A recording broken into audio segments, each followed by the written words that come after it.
Ode à la musique classique au Théâtre Royal pour la 13e édition du Classissimo. Le festival s'y tient jusqu'au 10 août. On vous y retrouve, Sabine Ringelheim. Comme chaque année, la programmation se veut éclectique, mais aussi elle veut mettre un accent belge important. Alors un accent belge, Cyprien, sur les artistes, sur les interprètes, sur les musiciens et les musiciennes qui vont jouer ici effectivement pendant un peu plus de 10 jours dans ce petit boudoir du Théâtre Royal du Parc qui se trouve à l'arrière du théâtre, qui est un écrin parfait évidemment pour un festival comme celui-là. Alors 80% d'artistes belges, c'est l'une des caractéristiques de ce festival qui, comme vous l'avez dit, en est à sa 13e édition, qui est donc un festival qui est déjà bien installé, bien connu des Bruxellois, mais c'est pas la seule caractéristique. L'une des autres spécificités ici, c'est effectivement le caractère éclectique de la programmation. Je vous propose qu'on en parle tout de suite avec Eliane Reyes, qui est non seulement l'une des interprètes, des artistes, des solistes qui jouent ici d'ailleurs depuis très longtemps, et qui connaît aussi très bien ce festival dont elle a été longtemps conseillère artistique. Eliane Reyes, c'est quoi cet éclectisme finalement? Ça veut dire qu'on n'est pas dans un festival de musique classique au sens strict?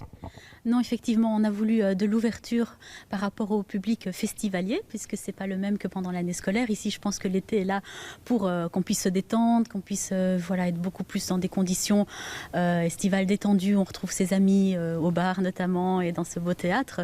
Donc on passe de la musique strictement classique, comme les valses de Chopin, même si elles ont un fond populaire, folklorique, c'est quand même de la musique classique de Chopin. Puis alors on va jusqu'à la musique de film avec l'ensemble Kéops aussi.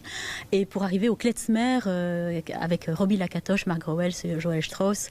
Donc on passe un petit peu par tous les états et on n'oublie surtout pas les jeunes talents non plus, puisque c'est une de notre volonté du Festival Classissimo, c'est de miser sur la jeunesse et sur le talent belge.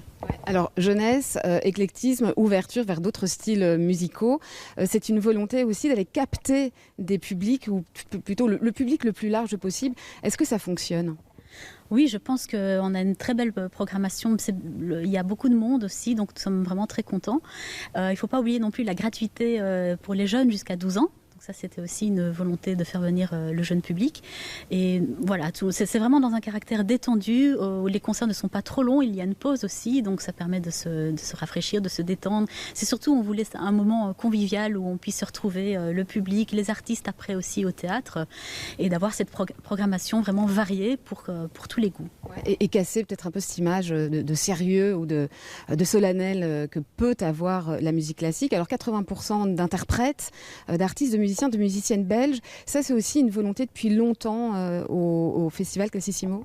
Oui, tout à fait, des musiciens belges ou bien habitant en Belgique. Je pense à la famille El Bacha aussi, qui sont des très très grands musiciens. Abdelrahman El Bacha qui avait gagné le concours Anne-Elisabeth, des musiciens établis chez nous, parce que je trouve que ça fait partie de notre patrimoine et de notre fierté aussi de promouvoir nos talents et les gens d'ici.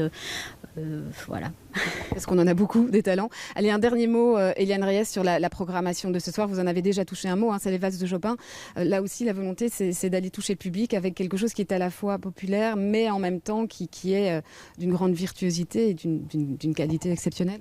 Oui, je pense que les valses de Chopin, non seulement font partie de mon ADN musical, je les joue depuis toute petite, mais ça passe par tellement d'émotions, tellement de sentiments différents, des valses tristes, des valses gaies, des valses joyeuses, plus virtuoses. Je pense que c'est vraiment un testament. Ces valses, c'est un ensemble de testaments et de témoignages musicaux et comme je pense que c'est ça que je veux partager avec le public. C'est juste. Et donc ça, c'est ce soir que vous allez le partager avec le public et maintenant d'ailleurs avec nous, puisque vous nous faites le petit cadeau d'aller vous installer et de nous jouer quelques notes maintenant pour clôturer cette interview. Merci beaucoup. Cyprien, donc un dernier mot aussi pour vous rappeler que ce festival Classissimo se tient, donc, comme je le disais, ici au Théâtre Royal du Parc, tous les soirs, c'est tous les soirs jusqu'au 10 août, avec, on le disait, une gratuité pour les enfants. Évidemment, toutes les informations sont sur le site du festival.